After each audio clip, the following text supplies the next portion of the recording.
Hello, and welcome to this review of the Wagers of Sin historical romance book series by Caroline Linden. I'm Olivia, your favorite resource for book recommendations you can easily screenshot. You're watching Random Olive Reads. Book 1 is My Once and Future Duke. The book starts with a tragic prologue for Sophie, an orphan who is discarded by her Viscount grandfather at a girls' school. Her mother was an opera singer, and her father defied his family's wishes to marry her, and when they passed away suddenly, they left Sophie with very little support. She befriends her two roommates at school and uses cards to teach mathematics to one of the girls until they're caught.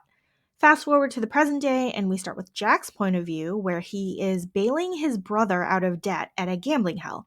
He sees a beautiful woman gambling with his brother, who just said he was trying to stay away from gambling, and somehow ends up winning a week of her company. Now an adult and without any means of support, Sophie has decided upon gambling as her occupation until she can save enough money to invest and live on. While her bet with Jack is terribly scandalous, she's both angry and intrigued by him. They do end up spending time together at one of his country homes, stuck there with the rain and poor road conditions, and quite obviously fall in love. However, Jack is ever sensible and dutiful, and he proposes a liaison instead of marriage and bungles the whole thing up. It'll take a little bit of suffering on his part before he gets it right. An Earl Like You is book 2 of the series. Hugh has inherited a mountain of debt from his father and decides not to burden his grieving family with the truth about their financial circumstances. Things grow more dire when Hugh's sister is courting the son of a viscount and will very likely expect a healthy dowry when they ultimately get engaged.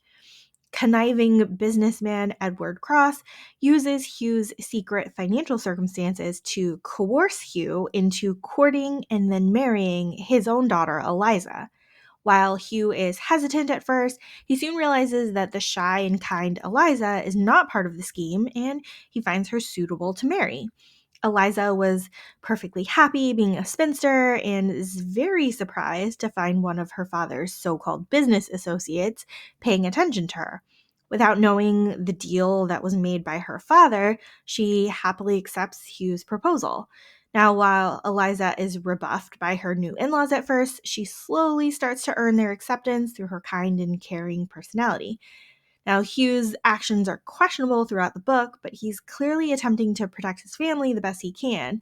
However, we're all just waiting for everything to blow up and for him to have to admit his actions to everybody else. When the Marquess Was Mine is book 3 of the series. Georgiana is visiting her friend in the country and finds out that that friend's husband has lost the deed to their house, and the scoundrel Marquess of Westmoreland should be barred entry if he ever comes calling. Well, he does arrive, but he's badly beaten and injured and unconscious. Fearing that her friend will turn him out, Georgiana claims that the man is her fiance so that he'll be brought in the house and helped to heal. When he wakes up, he doesn't remember who he is, so Georgiana has to continue to pretend that this man is her fiance. Rob doesn't remember much of anything, but he's happy to have such a dedicated and beautiful fiance, and he enjoys spending time with her as he heals. It'll be a terrible muddle once he figures out who he really is and the fact that Georgiana is truly engaged to someone else. Now, if you like chaotic amnesia stories, this one is excellent. Fortune Favors the Viscount is book 4 of the series.